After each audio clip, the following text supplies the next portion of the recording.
보시기 바랍니다. 투자 문제.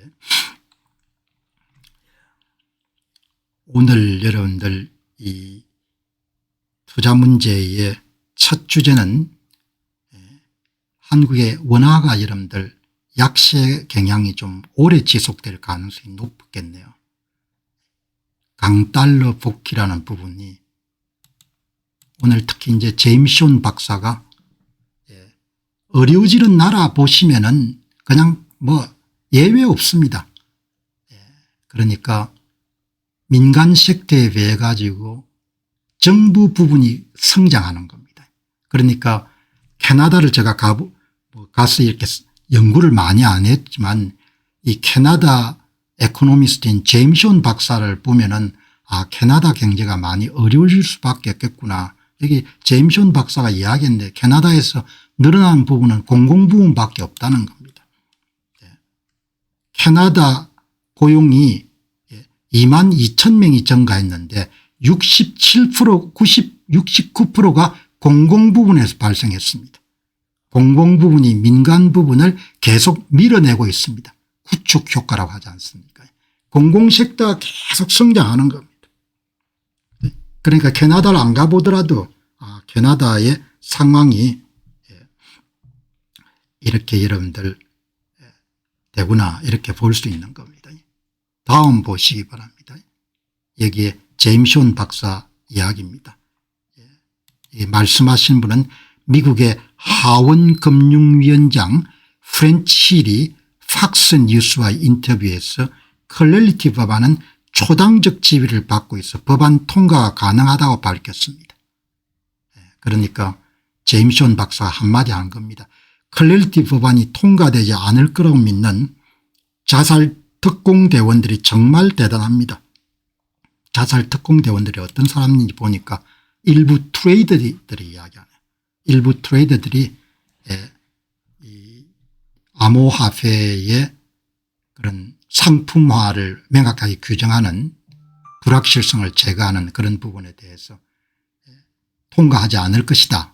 그렇게 보는 사람이 있는데 그게 잘못된 것 같아 이런 이야기를 하는 겁니다. 정작 오늘 제가 여러분 말씀을 하고 싶은 것은 제임스 온 박사의 다음 코멘트입니다. 아마 어젯밤에 스캇 베센트 미 재무장관의 굉장히 중요한 연설이 있었던 모양입니다. 그 연설을 어젯밤에 미 재무부 장관이 미국의 경제정책에서 결정적인 그런 전환에 대한 그런 이야기를 했습니다. 효율성으로부터 주권으로 미국의 경제정책을 전환하겠다. 그 내용을 한번 보시기 바랍니다. 지난밤 재무부 장관 스캇 베센트 연설은 미국 경제정책의 결정적인 전환을 시사합니다. 효율성에서 주권으로 변합니다. 미국의 초대 재무장관이었던 알렉산더 해밀턴을 언급하면서 스캇 베센트 미 재무장관은 미국의 산업 역량을 유산 자산이 아닌 경쟁적인 세계에서 국가 권력의 기초로 규정했습니다. 이 비교는 우연이 아니고 만약 이런 방향이 앞으로 지속된다면 스캇 베센트는 미국의 초대 재무장관 해밀턴 이후에 가장 영향력 있는 재무장관이 될 수 있을 것입니다. 제가 여러분 이걸 소개하는 것은 미국의 경제정책의 큰 변화가 투자자들한테도 시사하는 바가 크기 때문에 오늘 한 번 더 정리한 겁니다. 메시지는 명확합니다. 비용 최적화를 위한 세계화는 미국의 공급망 혼란, 지정학적 강제, 기술 유축에 취약하게 만들었습니다. 그래서 싸다고 이제 미국이 다 수입 안 하겠다는 겁니다. 스캇 베센트는 자국 산업을 키우겠다는 그런 정책 전환을 하겠다는 겁니다. 의존은 더 이상 무역을 호혜적인 특징이 아니고 전략적 취약점을 가져왔습니다. 중요한 산업은 전부 다 미국에서 다 유치해서 키우겠다 그 이야기입니다. 이것은 자급자족이 아니고 재국산화에 해당합니다. 자국 산업을 육성하겠다는 거죠. 반도체, 에너지 시스템, 첨단 제조, 컴퓨팅 인프라가 국가의 주권 역량으로 재평가되고 있습니다. 그래서 효율성 싸기 때문에 외국 걸 갖다 쓰지 않고 우리가 직접 생산하겠다는 거죠. 그래서 적대국 압력에 저항하는 능력을 훨씬 키우겠습니다. 그 뜻을 이야기하는 겁니다. 경제적으로는 편안하지 않은 선택입니다. 그러나 와싱턴은 그 대가를 치를 의지가 있음을 뜻합니다. 이것은 시장에게는 큰 구조적 변화가 있을 것을 뜻합니다. 미국의 자국 산업 육성책을 주장했던 해밀턴의 미국 산업 육성책의 논리가 다시 돌아온 겁니다. 그런 이야기를 여러분 지금 하네요. 그리고 여기에 제임스 온 박사가 다음 메시지에 이 스캇 베센터 재무장관의 인터뷰를 읽고 킹달러 강달러 정책이 지속이 될 것 같다. 그리고 석유는 모두 다 미달러화로 결제될 것 같다. 그 결과가 어떨지 여러분 한번 상상해 보시기 바랍니다. 이렇게 이야기하는 겁니다. 그죠? 예. 그렇게 여러분들 보시고 킹달러 그러니까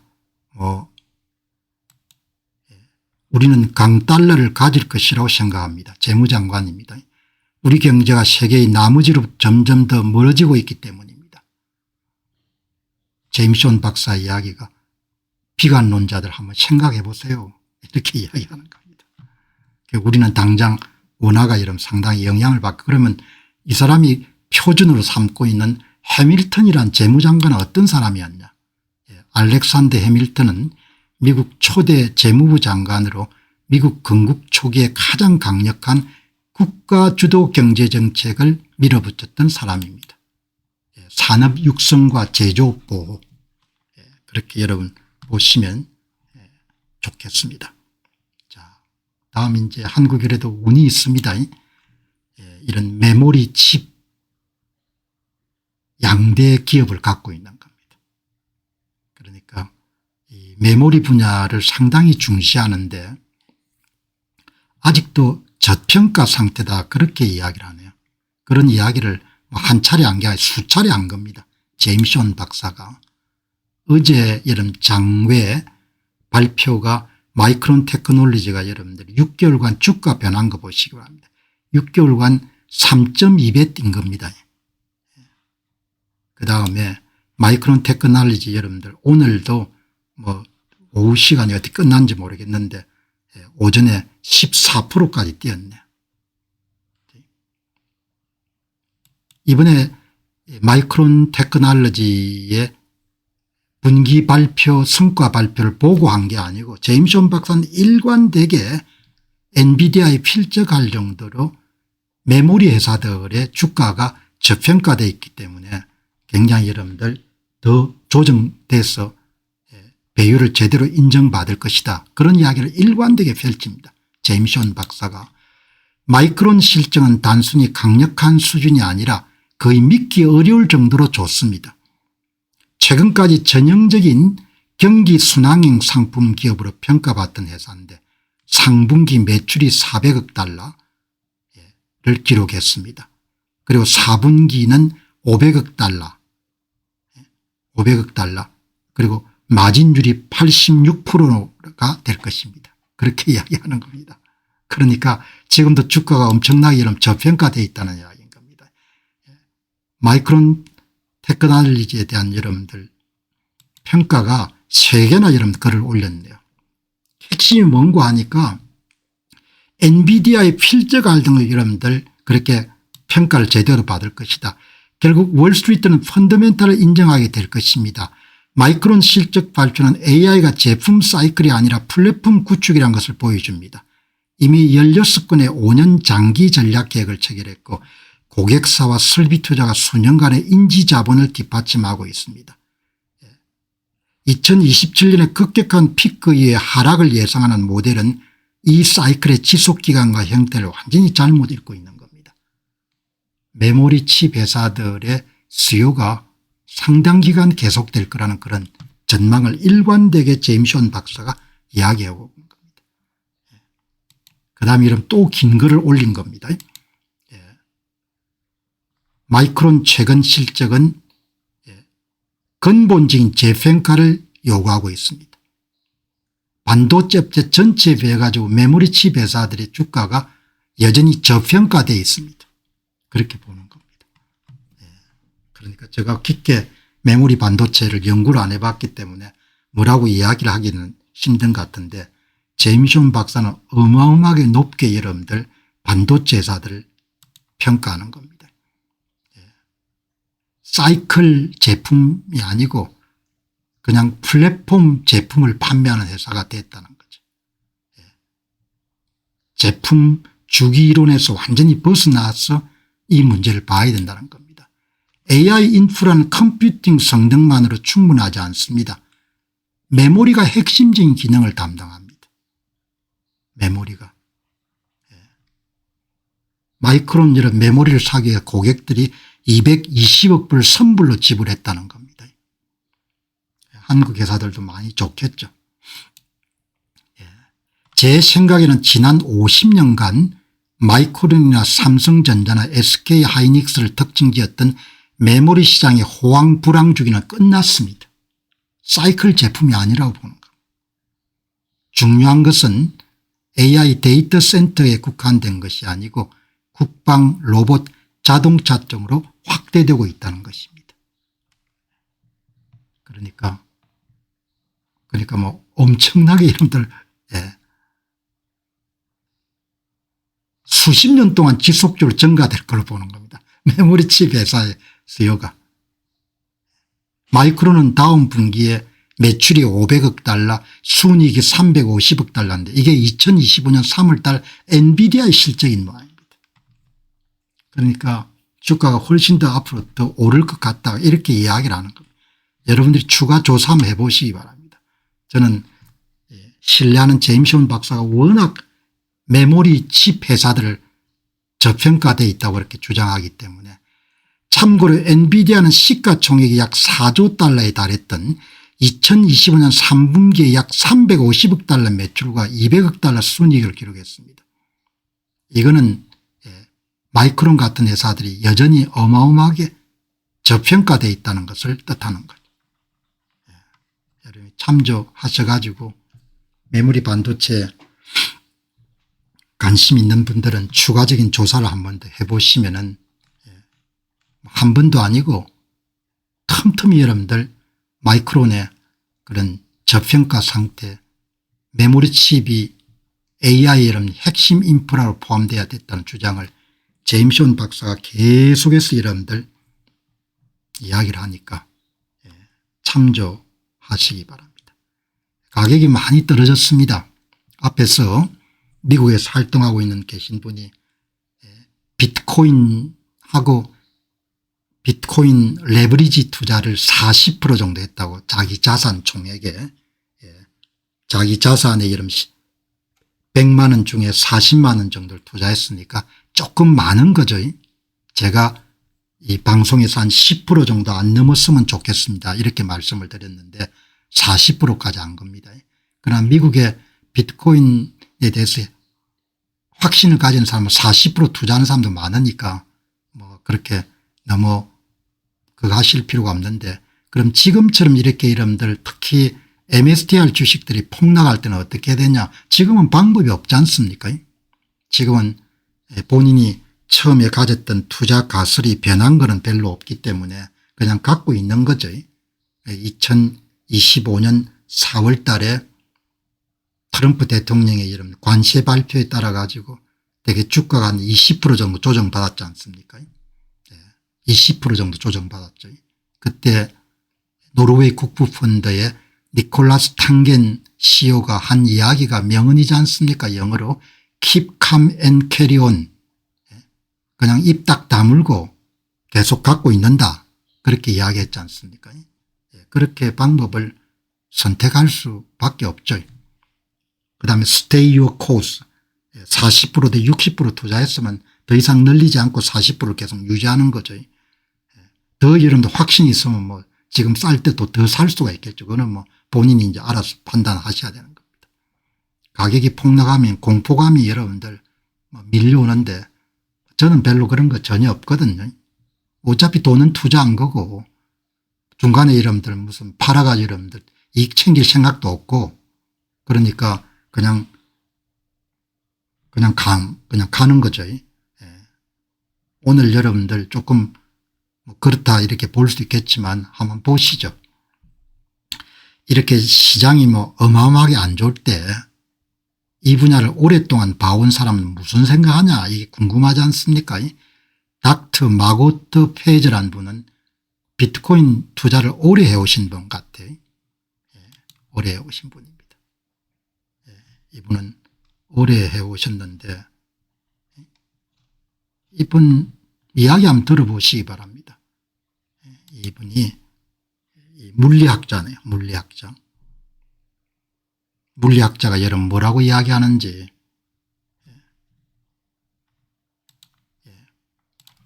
비트코인은 제로로 가지 않을 겁니다.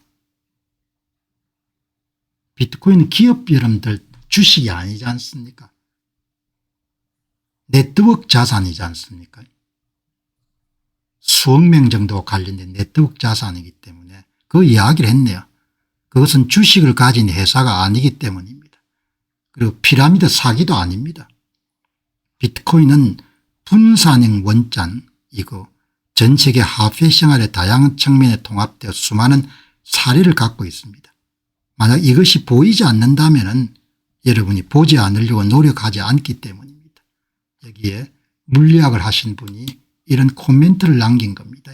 마고 파이저라는 분이. 제로는 안 될 겁니다. 5만 불 되겠냐? 5만 불 될 수도 있겠죠. 뭐 그거 제가 어떻게 알겠습니까? 그러나 제로는 안 된다는 겁니다. 그래서 제로가 안 되니까 걱정할 필요가 없다는 겁니다. 비트코인은 제로가 안 됩니다. 왜냐하면 주식이 아니기 때문에 그거는 네트워크 자산인 겁니다. 그리고 피라미드 사기도 아니니까 걱정할 필요가 없다는 거죠. 그 이야기를 읽고 물리학 박사님이 이야기를 읽고 스테판 박사 한 말씀을 한 겁니다. 스테판 박사가 뭐라고 이야기했냐. 스테판 박사 하신 이야기 좀 들어보시기 바랍니다. 비트코인은 역사상 최초의 절대적이고 과학적으로 정밀한 화폐 표준입니다.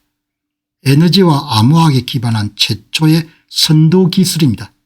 테크놀로지로 보는 겁니다. 테크놀로지로. 우수한 기술에 반대로 여러분 베팅하지 마시기 바랍니다. 그래서 네트워크가 그렇게 빠르게 성장했으면 어떠한 모방자나 위조자조차 건드리지 못했습니다. 성장을 제한하는 것은 대중이 그걸 완전히 이해하지 못하는 능력 부족 문제가 있고 기득권을 가진 법정화폐 세계의 발목을 잡는 자들입니다. 혁명은 쉽지 않습니다. 오늘 방송 진행 중인데 한 분께 스트레치가 망할 수도 있나요? 뭐 망할 수도 있겠죠 뭐. 그러나 그 가능성 뭐 0.000 이렇게 되겠죠. 방송하는 사람 입장에서 비트코인이 그냥 이런 100% 비트코인이 망하지 않을 가능성은 비트코인이 망할 가능성은 저는 없다고 보거든요. 그렇지만 MSTR이 망할 수 있는 가능성은 있겠죠 뭐. 있는데 너무 낮은 거죠. 이렇게 여러분들이 이야기를 하는 겁니다. 한참 여러분들 시장이 바닥을 쳤을 때 그렇지만 회의적으로 보는 사람도 있는 겁니다. 이렇게 여기 닥터 마고 파이저가 쓴 글에 대해서 한 분이 이런 회의론을 코셔스 옵티미즘이 수요가 없으면 어떻게 됩니까? 이렇게 묻지 않습니까? 아니 비트코인이 당신이 망하지 않는 걸 어떻게 하냐. 비트코인 수요가 꽝이 되면 여러분들 어떻게 될 것 같냐 이렇게 묻지 않습니까? 여기 이야기하지 않습니까? 여기에 비트코인의 장기적 가치는 지속적인 채택과 수요 증가에 달려 있습니다. 수요가 없어지면 어떻게 되냐. 이 사람은 그렇게 걱정하는 겁니다. 수요가 없으면 어떻게 되냐. 여러분 뭐 사자의 심장이 아니고 그냥 공부를 하면 그게 보이지 않습니까? 여기 오늘 방송 보시는 분 가운데 비트코인 투자라는 것은 제가 누누이 이야기했지만 10% 정도 이상은 안 했으면 좋겠고 본인이 여러분 더 하려면 공부를 많이 해가야 확신이 있으면 하고, 그리고 비트코인은 여러분들 가격이 제로 될 가능성 나는 없다고 보는 겁니다. 내가 없는 것이고 학문적으로도 없는 겁니다. 그거는. 그러나 MSCI 이런들 꽝이 될 확률은 조금 있겠죠. 그러나 뭐 일반적인 기준으로 없다고 그렇게 보는 거죠. 그럼 여러분들 그걸 당신이 어떻게 믿냐, 이렇게는 코셔스 옵티미즘이 한 말씀을 한 겁니다. 그래서 우리가 공부를 해야 되는 거야. 공부를. 공부해서 남주냐 이야기죠. 공부를 누구와 함께 사냐. 여기에 DC 비트맥스가 여러분 서울에서 활동하고 있는 젊은 분 같지 않습니까? 자기가 읽었던 논문 가운데 최고로 좋은 논문이 비트코인 논문이 지오바니 박사하고 스테판 박사가 쓴 논문인데, 그걸 가지고 20일 동안 모든 자료를 동원해 가지고 검증해 봤다는 거 아닙니까? 그래서 여러분 어제 제가 출장 방송을 했지 않습니까? 이 방송을. 너무나 대단한 젊은이가 돼 가지고, 그것도 서울에서 활동한 젊은이니까 너무 고맙지 않습니까? 이 여러분들 이 차트 보시기 바랍니다. 이거는 무슨 뭐 여러분 조작한 게 아니고 그냥 프린트로 그냥 그대로 여러분들 그냥 그냥 자기 연구 결과의 마지막 최종 리포트입니다. 여기 이런 보시면 나오지 않습니까? 여기에. 그래서 우리가 공부하자는 겁니다. 이게 베타 A가 3.0332 무슨 뜻입니까? 3.0333이 비트코인의 사용자 수는 시간에 3.033의 비례가 이런 증가하는 거지 않습니까? 이게 나왔잖아요. 언제 데이터를 가지고 2010년 7월 18일부터 2016년 데이터를 가지고 여러분들 조사를 했을 겁니다. 하나는 2016년까지, 하나는 2010년부터 2020년까지 데이터를 가지고 2026년 6월 20일까지 포캐스팅 전망을 한 거지 않습니까? 여기 나오잖아요. 3.033. 원래 논문은 3.05였는데 자기가 조사해 보니까 3.033. 데이터가 좀 바뀌었으니까 이런 3.033이 된 거죠. 그죠? 예. 무슨 뜻입니까? 사용자 수는 시간에 3.033 제곱성에 비례해서 증가한다는 겁니다. 그러니까 이렇게 그래서 공부를 하는 거지 않습니까? 이렇게 그래서 내가 여러분들 이런 너무나 학술적으로 보이지만 이렇게 사람이 좀 진실과 사실에 대한 열망이 있어야 되는 거죠. 이게 나오잖아요 이게. 아니 그게 다 거짓말입니다. 그러면 할 수가 없는 거고. 그럼 뭐 그거야 뭐 할 이야기 없지 않습니까? 이게 거짓말이라고 하는데 그걸 사람을 데리고 내가 설득을 어떻게 하겠습니까? 설득을 할 수 없는 거죠. 이게 여러분들 베타 A 3.033이 비트코인의 사용자 수는 시간에 3.033 제곱성에 비례하고 베타 M이 뭡니까? 비트코인의 가격은 사용자 수의 1.838 제곱성에 비례한다. 두 개를 곱하게 되면 그 6성이 나오지 않습니까? 시간의 6제곱성에 비례한다는 거죠. 그죠? 물론 과학이 꽝 되면 어떻습니까? 어제 그런 말 한 분 하셨대요. 과학이 꽝 되면 여러분들 과학이 꽝 될 수 있는 가능성이 거의 없잖아요. 17년 데이터를 가지고 조사한 게 이렇게 나와 있지 않습니까? 그러니까 이분이 하시는 말씀이 내 주장의 근저에는 10년 넘게 비트코인 개발과 채택이 진행되어 온 것을 단순히 관점으로서 충분한 증거를 통해 도출하려는 과정이 깔려 있다고 생각합니다. 그런데 이분 여러분들 이 닥터 마고트 파이저 여러분들보다도 훨씬 더 정리한 것을 한국의 젊은이들이 이렇게 검증을 해 줬지 않습니까? 그러니까 지금 여러분들 자기 자산의 10%를 갖고 있는 분이나 20%를 갖고 있는 분이나 30%를 갖고 있는 분들 그냥 가만 갖고 있으면 되는 겁니다. Keep calm, carry on. 비트코인은 여러분 정상까지 가는데 수없이 이렇게 여러분들 바닥을 치는 경우가 있지 않습니까? 내가 오늘 방송 보시는 분들에게 위로를 하기 위해서 하는 이야기는 전혀 아닙니다. 냉정하게 그냥 이야기하는 겁니다. 뭘 그렇게 여러분들 5만 불 여러분 떨어졌다 해가지고 야 그럼 내일 여러분 팔아가 여러분 당장 돈을 챙겨야 되면 문제가 있지만 한 10년 이상 보고 투자한 거 아닙니까? 그럼 이 10년 안에 여러분들 이런 기회가 몇 번이나 있겠습니까? 50% 정도 폭락하는 경우가 몇 번 있겠죠. 이렇게 여러분 정리하지 않습니까? 이런 이야기를 또 여러분 누가 하느냐, 제가 왜 이 이야기를 소개하느냐, 이런 사람들이 물리학자이기 때문에 이런 이야기를 할 수가 있는 겁니다. 물리학자들이 이런 경제학자들은 완전히 다르게 보는 겁니다. 물리학자들은 이걸 여러분 뭐라고 보는 거 아니에요. 그냥 주식으로 안 보지 않습니까? 네트워크 자산으로 보지 않습니까? 네트워크 자산이니까 네트워크 자산을 가진 사람을 전부 다 이름 제거하지 않는 한 제로가 될 수 없다는 거죠. 그냥 시간 가면 성장하는 겁니다. 시간 가면은 3제곱성만큼 시간의 비례가 계속 사람이 늘어나는 겁니다. 그러니까 이렇게 장이 여러분들 무너지고, 여러분 이 비트코인 계열 투자는 비대칭적 투자지 않습니까? 그러니까 자기가 갖고 있는 여유자금을 가지고 풀 베팅을 하는 겁니다. 비대칭적. 하방은 제한되어 있고 상방은 상당히 이름 열려 있기 때문에 대박을 치고 이런 투자를 하는 겁니다. 대박을 보고 한 10년 이상 대박을 보고 그 사이에 이런들 가격이 내려가는 것은 그냥 볼 수가 있는 겁니다. 나라가 자꾸 바닥으로 걸어가는 것을 나라가 바닥에 걸어가면 뭐 어떻게 할 겁니까? 역사의 수레바퀴가 그냥 굴러가는 겁니다. 역사의 수레바퀴가 이런 굴러가니까 나라가 자꾸 바닥으로 가는 거 어떻게 할 겁니까? 뭐 할 수 없는 겁니다. 답답해 뭐 답답할 필요도 없는 겁니다. 그렇게 여러분들 가는 겁니다. 너무 냉정하게 여러분들 들릴 수도 있는데 이 보시죠. 비트코인 폭락을 보면은 나는 항상 이때 여러분들 이렇게 공부를 해야 된다고 봅니다.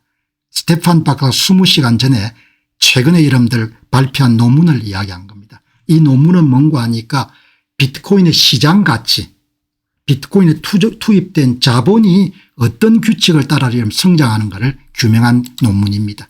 Realized Capital Log Periodicity라는 논문이 비트코인 가격을 규명한 것이 아니고 실현된 비트코인 시장 가치가 어떤 규칙을 가지고 만들어진지를 긴 논문을 발표한 겁니다. 긴 논문을.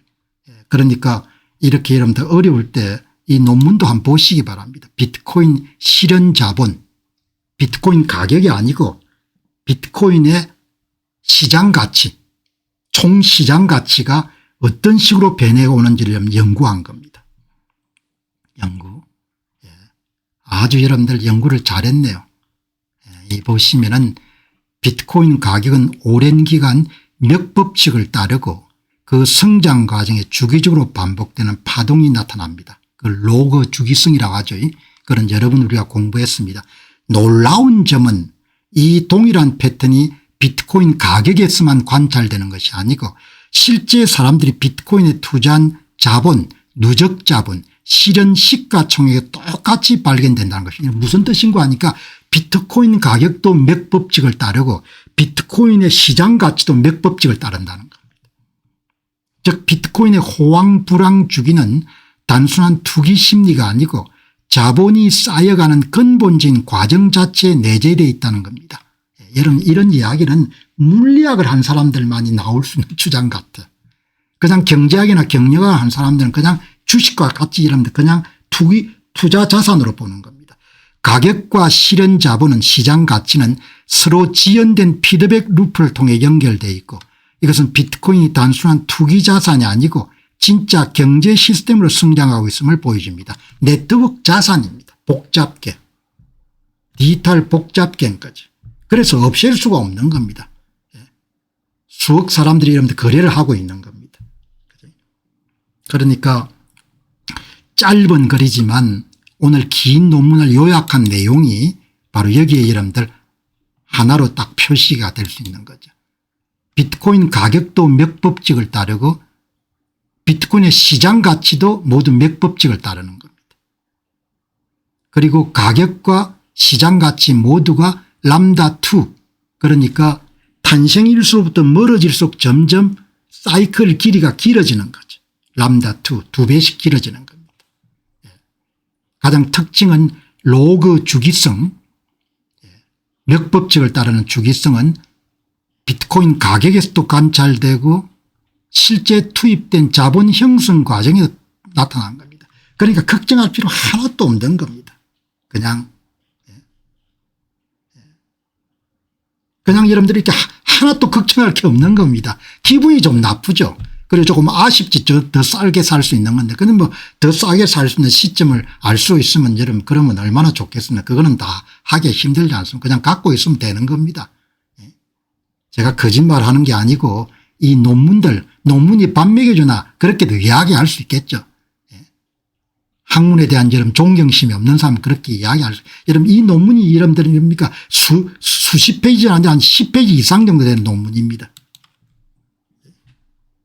그냥 가만히 있는 겁니다. 가만히 있는 게 여러분 얼마나 큰 힘입니다. 예? 그리고 여러분 사이클은 점점 길어진다는 거지. 그리고 가격과 시가총액은 많이 연결되어 있다는 겁니다. 단기적으로 가격이 앞서고 그다음에 장기적으로 실현 자본이 예측력을 가지고 구조가 탄탄하게 있다는 겁니다. 구조가 깨졌으면 여러분들 그냥 난리법석을 지어야겠지만 구조가 깨지지 않으면 걱정할 필요가 없는 겁니다. 비트코인 가격이 장기적으로 맥법적 성장하는 것은 이미 알려져 있었는데 이번 논문에서 실제 투자자들이 넣은 돈 실현 자본에서 똑같은 성장 법칙이 발견됐습니다. 논문 중에 나오는 중요 내용입니다. 가격뿐만 아니고 실현 시가총액도 람다2라는 동일한 로그 주기성 패턴이 나타납니다. 길어진다는 거죠. 이 로그 주기성은 투기 때문에 생기는 가격 변동이 아니고 비트코인 경제 구조 안에 내재된 현상입니다. 이렇게 여러분들 뭐 칼같이 이야기들이 다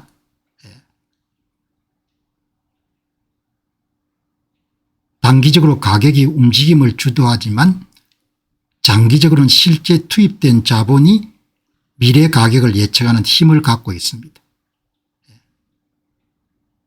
이렇게 여러분들 딱 정리가 람다2라는 특정 비율의 주기가 가격과 자본 모두에서 반복된다는 것은 비트코인 성장에 숨겨진 수학적 질서가 존재한다는 증거입니다. 물리학자들은 이렇게 찾아내는 겁니다.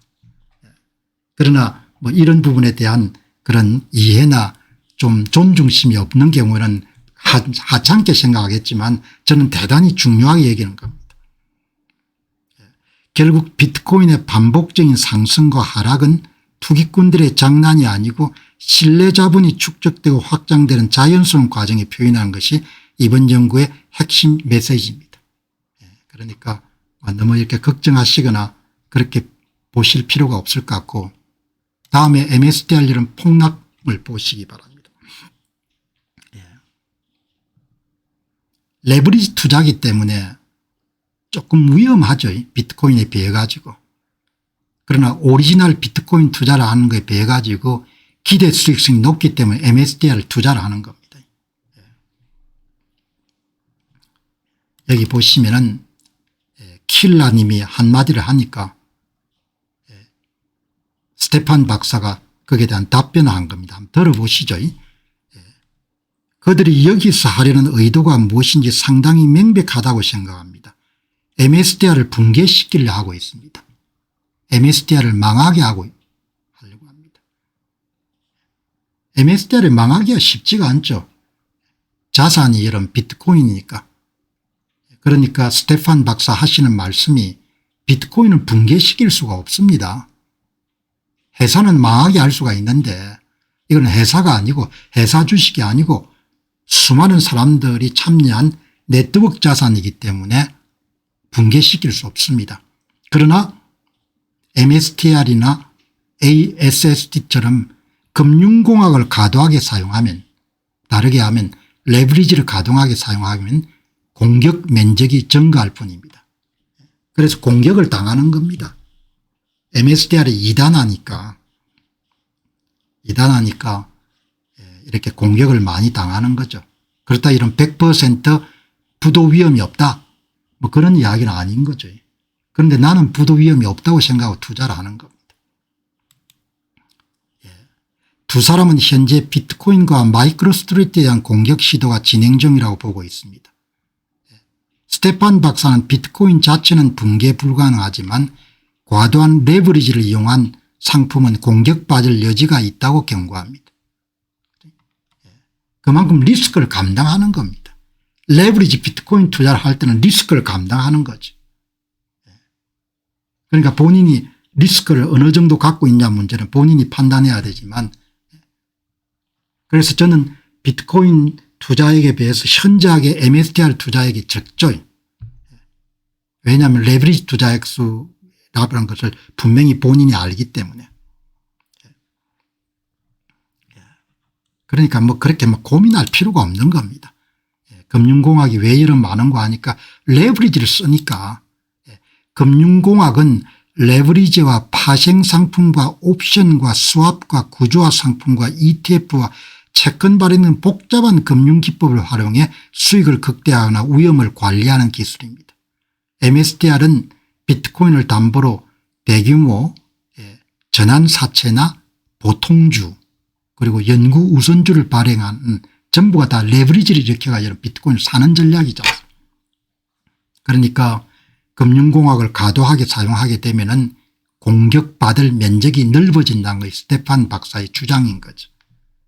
레버리지를 많이 쓰니까 금융공학이 증가할수록 공격받을 수 있는 취약점이 많아진다. 그래서 비트코인 오리지널 비트코인보다도 MSTR 비중이 좀 줄어드는 게 정상인데 훨씬 더 공세적인 분은 MSTR을 많이 사겠죠. 이제 그런 경우는 더 변동성이 크니까 이렇게 가격이 떨어지게 되면 더 당황하겠죠. 저는 가격 예측은 자신이 없습니다. 그런 능력도 안 되고. 그러나 장기적으로는 이긴다고 보는 겁니다. 정신 나가서 이긴다는 게 아니고 과학을 가지고 이긴다고 보는 겁니다. MSTR은 비트코인을 대규모로 레버리지 매수해서 성장했고 공격자들은 뭐 예를 들면은 공매도 같은 걸 많이 하겠죠. 그러니까 뭐 이렇게 위험이 따를 수 있죠. 그런데 저는 뭐 하나도 걱정 안 합니다. 여러분 투자는 시간의 길이지 않습니까? 반도체 칩 회사가 대박을 쳤다. 그럼 당연히 여러분들 1년이나 2년 대박을 치는 거죠. 그 10년 10년 정도 보자 이야기죠. 누가 이길 것 같냐 가봐야 아는 거죠.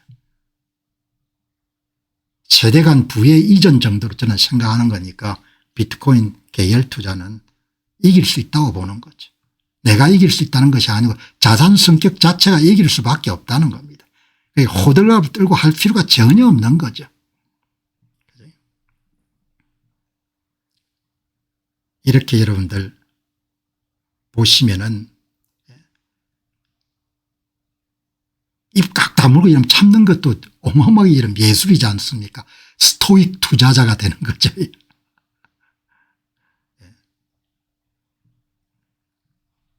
뭐 지금 여러분 역사적 저점이라고 하지만 그렇게 대단한 게 아니라는 겁니다. 그래서 우리가 공부를 하는 겁니다. 공부를 열심히 하면 여러분들 바닥이 뭔지를 다 볼 수 있는 겁니다. 사람들이 뭐 야단 법석이지만 지금 한번 보시기 바랍니다. 이 여러분들 오늘 큰 눈을 뜨고 여러분들 한번 보시기 바랍니다. 이게 뭘 뜻하는지. 지금 여러분들 맥법칙의 추세선으로부터 얼마나 하락했는지를 보게 되면은 이게 표준 편차 개념으로 보게 되면은 2019년도에 평균치보다 0.75 정도 떨어졌습니다. 2020년도에 0.71, 2022년도에 마이너스 1.6, 지금처럼 마이너스 1.17 정도 떨어진 겁니다. 그리고 2012년에 마이너스 2.27, 2015년에 이런 가장 바닥을 쳤을 때가 평균값에서 이만큼 떨어진 겁니다. 마이너스 3.8 정도.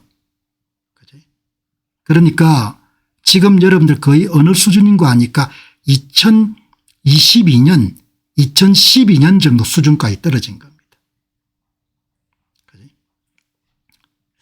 이거를 누가 여러분들 조사했는 거 하니까 사람들이 하도 이러면 아우성을 치니까 지오바니 박사가 여러분들 조사해서 발표해 준 겁니다. 아이 그렇게 걱정하지 말라. 내가 조사해 보니까 무슨 뭐 비트코인의 바닥선이 깨진 것도 아니고 그렇게 뭐 놀래가 여러분들 후들들 할 필요가 없다. 그 이야기를 지오바니 박사가 올렸네요.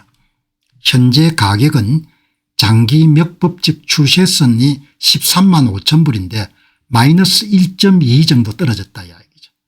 역사적 저점 범위 안에 있는데 역사적으로 주요 저점들은 평균 마이너스 1.05 사이에 형성되어 있고 5만 8천 불은 그 범위에 속한다. 그러나 아직도 마이너스 1.3 강력 저지선 위에 통계적으로 아직 머물러 있고 변동성이 사이클을 거치면 지속적으로 감소하고 있고 맥법칙은 블록은 깨지지 않았고 진짜 붕괴는 -3 정도까지 이런 가면은 그런 17,000불 정도 됩니다. 이게 이런 한 1년 정도 장기되면 깨진 거다. 그러나 58,000불 정도는 정상적인 사이클 조정이니까 공포에 빠질 상황이 아니다. 그러니까 여러분들이 너무 당황해하지 마시고 역사적 바닥에 대한 실제 통계를 제가 살펴봤습니다. 현재 비트코인 가격은 58,000달러 부근이고 이것을 맥법칙 관점에서 보면 노이즈를 제거한 순수한 데이터입니다. 장기 추세선은 지금 장기 추세선은 13만 5천 달러 있어야 정상입니다. 5만 3천 달러는 추세선보다 통계적으로 -1.22 정도 이런 표준 편차로 낮은 사정되고 사상 최고가보다 54% 정도 낮은 수준입니다. 이거는 일반적으로 관찰되는 가격이 이런 하락세를 겪을 조정 과정의 저점 영역입니다. 모든 주요적 정점 영점은 -0.7에서 -1.4입니다. 그렇다 이러면 기분이 나쁜 거는 사라지지 않죠. 그러나 뭐 투자해서 이러면 기분이 나쁜 거가 늘 없을 수는 없지 않습니까? 가격이 조정되니까. 그래서 많이 하지 말라는 이야기죠. 한 40% 했다. 그건 좀 많이 한 거죠. 뭐 그러나 나중에 또 잘 되면 더 이런 큰 수익을 노릴 수 있으니까. 옛날에 여러분들 미국의 유명한 재무 자문가의 성공적인 인물은 가장 공격적인 투자를 40% 정도 권하지 않습니까? 그러나 저는 그게 너무나 크기 때문에 10% 정도 했으면 좋겠다 이렇게 이야기하는데 일방적으로 이런 가격이 떨어졌을 때 저점을 이러면 이게 스테파니 박사가 조사한 겁니다. 평균 -1.05 정도 떨어지고 2012년에 -1.25 기준선보다 이렇게 밑으로 떨어진 겁니다. 2015년에 -1.38 2019년 -0.75 2020년 -0.72 2020년 -1.717 이번에 이런 뭐죠? 이번에 이런 -1점 얼마나 떨어진 겁니까? -1.2 정도 떨어졌네. 그죠? 그러니까 여러분들 뭐 구조가 깨졌거나 그렇지 않기 때문에 시장을 정확하게 예측하기는 힘들지 않습니까? 이제 여유 자금이 좀 있는 사람들 사기에 좋은 시간이죠. 너무너무 싸졌으니까. 이것은 맥법칙 붕괴를 뜻하는 것이 아닙니다. 모델의 실쟁 반정 조건은 -3 수준이 1년 이상 지속되는 것을 뜻합니다. -3까지 가면 여러분 어떻게 할 겁니까? 비싸게 산 사람도 갖고 있어야 되는 거죠. 10년 정도 갖고 있는 10년 정도 해가지고 여러분들 안 되면 그때는 본인이 실패한 거죠. 17,000불 정도 떨어지면 맥법칙이 파괴된 걸로 봐야 된다는 거죠. 그런데 만일 17,000불까지 떨어진다고 봅시다. 그러면 어떻게 할 겁니까? 내 같으면 신경도 안 쓸 것 같아요. 어차피 돈이야 투입한 거고. 왜 자산에 대한 확신이 있으니까. 돈은 계속 찍어댈 거고 뭘 가지고는 방어할 겁니까? 방어할 수 있는 방법이 없지 않습니까? 58,000달러는 심각한 수준이지만 역사적 정상적인 하락세입니다. 이런 비트코인 투자는 10년 정도로 봐야 되는 겁니다. 10년 정도로. 그런데 10년 뒤에 또 팔면 세금이 많이 나오기 때문에 그냥 평생 들고 가는 겁니다. 평생 들고 가는 겁니다. 그러니까 오늘 이렇게 여러분들 가격이 많이 떨어진 상황에서는 여러분들이 참조하셔 가지고 그렇게 크게 당황하거나 그렇게 하실 필요는 없을 것 같다 이렇게 보는 겁니다. 참조하시기 바랍니다. 자, 여기 이제 오늘 반도체를 투자했으면 더 좋았겠죠. 그러나 더 좋았다는 것도 여러분 뭐죠? 시간을 해보면은 지금 기준으로 하면 좋은 거죠. 삼성전자 주식을 가져가서 한 3배 정도 남겼으면. 그러나 10년을 늘려보면 여러분들 그 어떻게 될지 비교할 수 없는 거죠. 자, 여러분 오늘 방송 여기서 마무리하고 또 내일 새 주제 가지고 여러분 찾아뵙도록 그렇게 하겠습니다. 정말 이 2025년도 4월 달에 전 주식이 25% 정도 이런 폭락할 때 노르웨이 국부펀드의 니콜라스 탕겐 CEO 이야기는 정말 만고불변의 진리지 않습니까? 주식 떨어졌을 때 어떻게 해야 되냐. 노르웨이 국부펀드는 금 안 삽니다. 금은 보험용 자산이기 때문에. 이렇게 여러분들 시대가 그냥 폭발하는 시대에 보험용 자산을 왜 갖고 있냐 이야기죠. 그 이야기인 거지 않습니까? 그럼 어떻게 할 거냐. 어떻게 하기는 어떻게 할 거냐. Keep calm and carry on. 그냥 조용하게 여러분들 그냥 갖고 있는 거 계속 갖고 있으면 되지. 그러고 나서 한 달도 안 돼 다 회복됐지 않습니까? 그러니까 Keep calm and carry on이 가장 중요한 여러분들 투자의 철칙인 것 같습니다. 하나도 이런 비트코인과 비트코인 계열 투자에 대한 기본 과설과 자산의 특성은 하나도 바뀐 게 없습니다. 그러나 유동성 공급이 줄어들고 사람들이 패닉에 빠져가 이렇게 막 파는 겁니다. 파는 사람 파는 거고 갖고 있는 사람 갖고 있는 것이고 돈이 좀 있는 사람 더 사는 것이고 그런 거죠. 싸게 사면 좀 많이 먹는 거고 10년 정도를 보게 되면 뭐가 10년 동안 얼마나 많은 변화가 있겠습니까? 10년 동안 반도체가 계속 30% 성장할 수 있겠습니까? 저도 반도체 주식을 좀 갖고 있지만 10년 동안 30% 계속 성장할 수는 없겠죠. 그러니까 너무 이렇게 여러분들 초조해하지 마시고 이때는 진짜 스토익 투자자가 필요한 거죠. 자기가 통제할 수 없는 건 그냥 덮어버리는 겁니다. 그리고 비트코인은 이깁니다. 결국 이길 수밖에 없습니다. 왜? 자산 특성이 여러분들 이기게 돼 있는 겁니다. 그러나 사람들이 아직 여러분 많이 깨우치지 못했기 때문에 지금도 미친 사람이라고 이야기할 거 아닙니까? 내 방송 듣고 여러분 다 저 사람이 진짜 미친 모양이다 그렇게 생각할 겁니다. 그냥 기다리는 겁니다. 기다리고 여기에 이제 ETF 투자하시는 분들 경험하신 분 많지 않습니까? 그냥 돈을 투자해 가지고 한 1년 2년 3년 4년 가면은 정확하게 나오지 않습니까? SCHG 같은 여러분들 자산은 14% 정도 성장하고 매년 QQQ 같은 이런 자산은 15%나 16% 정확하게 S&P에 비해서 여러분들 한 2% 정도 높지 않습니까? 그다음에 FTC나 엑셀카이 같은 기술주 섹터는 딱 여러분들 한 3년 조사하면 통계 거의 과학이죠. 20% 플러스 마이너스 정도의 이런 수익이 나오지 않습니까? 지금처럼 반도체 섹터 ETF에 SMH 같은 데 이런 투자했으면은 25에서 이런 30% 정확하게 이런 늘어나지 않습니까? 투자가 과학인 거죠. 그럼 비트코인 계열 투자를 왜 했냐. 최소 30% 정도 비트코인을 보고 투자를 한 것이고 MSTR은 최소 35에서 40% 정도 보고 투자한 거지 않습니까? 그런데 지금 투자가 박살이 난 겁니다. 그런데 뭐 여러분 박살이 조금 났다 해가지고 나중에 여러분들 못 오른 거에 다 오르겠죠. 근본적인 자산은 비트코인이라는 자산의 특성은 아무것도 바뀐 게 없는 겁니다. 몇 법칙을 따라서 성장하는 것이고 시간이 가면서 플로우 가격은 계속 올라가게 되는 것이고 그렇게 딱 여러분 보시고 이런 대가들 여러분들 연구를 참조하시게 되면은 그럼 소신 투자를 할 수 있는 거죠. 소신 투자. 박사님 앞으로 금은 장단기 어찌 보십니까?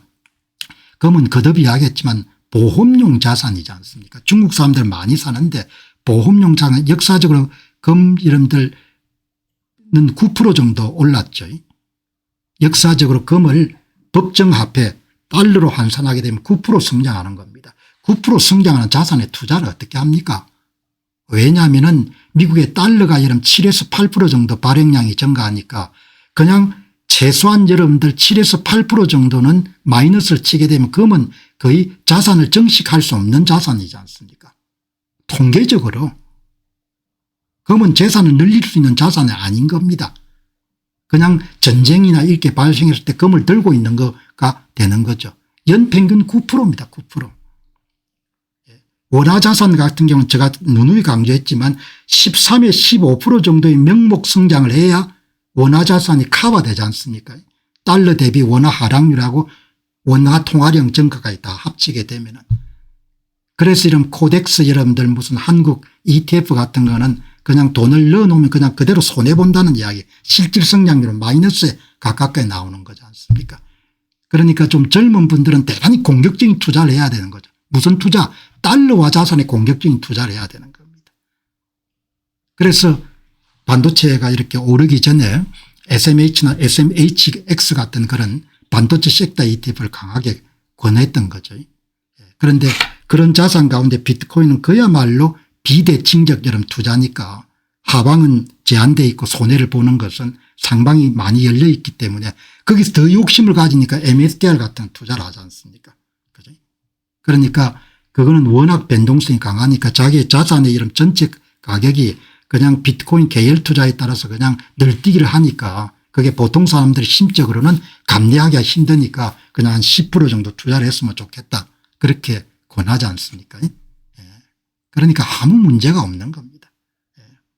그리고 그냥 기다리면 되는 것이고 여유자금 좀 있으면 더 사면 되고 안 되면 여러분들 뭐 그냥 갖고 그냥 가만히 있고 당분간 보지 말고 조금 시간 지나면 다 회복될 건데 사람들이 다 이제 패닉에 빠져가지고 여러분들 혼란스러워 하는 거죠. 그죠?